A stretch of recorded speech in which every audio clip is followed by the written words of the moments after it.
It was a quiet night like so many others in a nondescript government building. The war for the men and women here was fought not with rifles, but with pencils, paper, and relentless, grinding intellect. They were the code breakers of Bletchley Park, Britain's secret weapon. And on the night of May 6, 1945, a routine shift was about to become anything but. This is the story of a quiet clerk, a fragment of intercepted panic, and the single message that laid bare the final, gasping breath of the Third Reich. This is the night a quiet clerk, deciphered panic, a message that revealed the German collapse. Our scene is Hut 6, the nerve center for breaking German Army and Air Force Enigma traffic.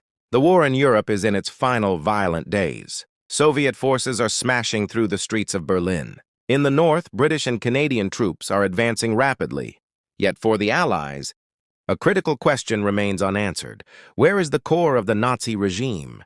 Where is the command structure that might attempt a last stand? Or worse, broker a separate peace? The codebreakers are tired. The pressure after nearly 6 years of war is immense. Among them is a young civilian cryptanalyst. We'll call him Thomas for this telling, as many of their true identities remained classified for decades. He is not a general. He is not a spy in a trench coat. He is a clerk, a linguist, a puzzle solver. His battlefield is a desk cluttered with intercept sheets and machine settings. His enemy is a maze of rotating rotors and plug-board connections. Their goal is clear: break the daily Enigma keys used by German high command units. The intelligence, codenamed Ultra, has guided Allied strategy since the Battle of the Atlantic. But now the traffic is chaotic. German communications are breaking down, becoming fragmented, desperate.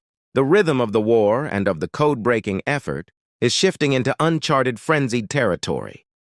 The night shift begins like any other. The vast wooden huts of Bletchley Park hum with activity under blackout conditions. Intercepted ciphertext, snatched from the airwaves by listening stations across Britain, flows in on teleprinters. The teams in Hut 6 set to work with their bomb machines and cribs, searching for the day's settings. But something is different. The volume of traffic is high, but its nature is erratic. Pause. Messages are shorter. Call signs are confused. The disciplined procedural language of the Wehrmacht is fraying. Instead of precise situation reports, there are staccato bursts of data, requests for orders to units that no longer exist. By 2300 hours, a partial break is achieved on a network used by the headquarters of Grand Admiral Karl Dönitz. Dönitz, Hitler's designated successor, is believed to be somewhere in northern Germany, attempting to control the shattered remnants of the military. The messages are chaotic, but one fragment, a broken dispatch, mentions a location, Flensburg, near the Danish border. It's a clue, but not the whole picture. Then, just after midnight, a new batch of intercepts arrives.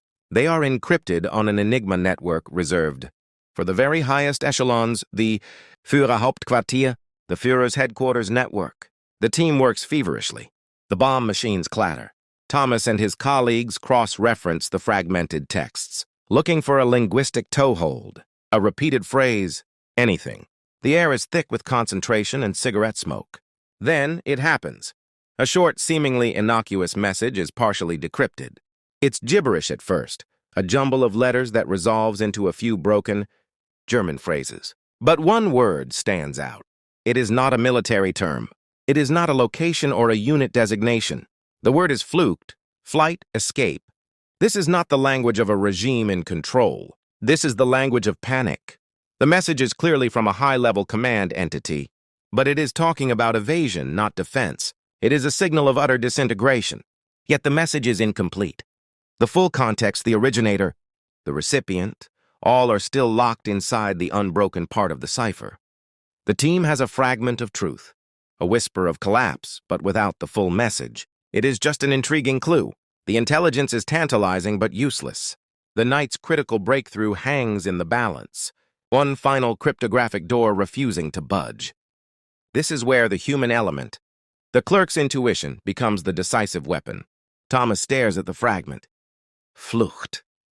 He thinks not like a soldier, but like a linguist, like someone who has spent years inside the twisted grammar of Nazi military communications. He recalls the patterns, the formalized structures.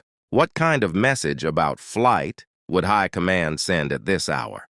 He makes a guess, a educated, brilliant guess. He proposes a crib, a presumed piece of plaintext, to the team working the manual checking machines. He suggests the full phrase might be part of a dispersal order, perhaps containing the words, Fluchtwege sind vorzubereiten. Escape routes are to be prepared. Pause. It is a risk. A wrong crib wastes precious time. But with the clock ticking toward dawn, they try it. The settings are tested, the rotors turn, and the letters align. The ciphertext unravels into perfect, horrifying German. The message is not long. It is a directive from the Donitz headquarters in Flensburg, sent to all remaining army groups and naval commands. It acknowledges the complete rupture of the front. It speaks of the impossibility of organized military resistance. And it commands commanders to make preparations for individual or unit-level escape. Pause. This is not a tactical retreat. This is the official encrypted signal of systemic collapse. The German war machine, from its highest surviving authority, is not ordering a fight to the death. It is ordering a scramble for survival. The clerk's deciphering did not reveal a battle plan. It revealed a national surrender of the will to fight. The Reich wasn't just falling. It was fragmenting, and its leaders were broadcasting their desperation over the very system they believed was secure.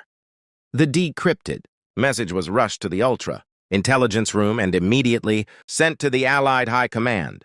Its impact was immediate and profound. For commanders like Eisenhower and Montgomery, it removed the last shred of uncertainty. There would be no coordinated Alpine redoubt, no last stand by fanatical SS units.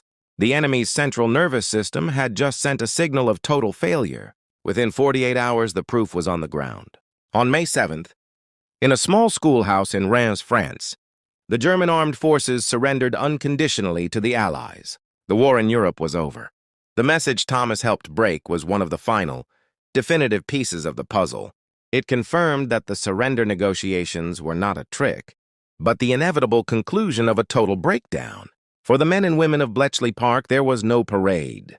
Their victory was silent. Thomas and thousands like him returned to civilian life bound by the Official Secrets Act, their legendary work unknown to the world. They had fought their war in silence, and in silence, they won. The panic they deciphered.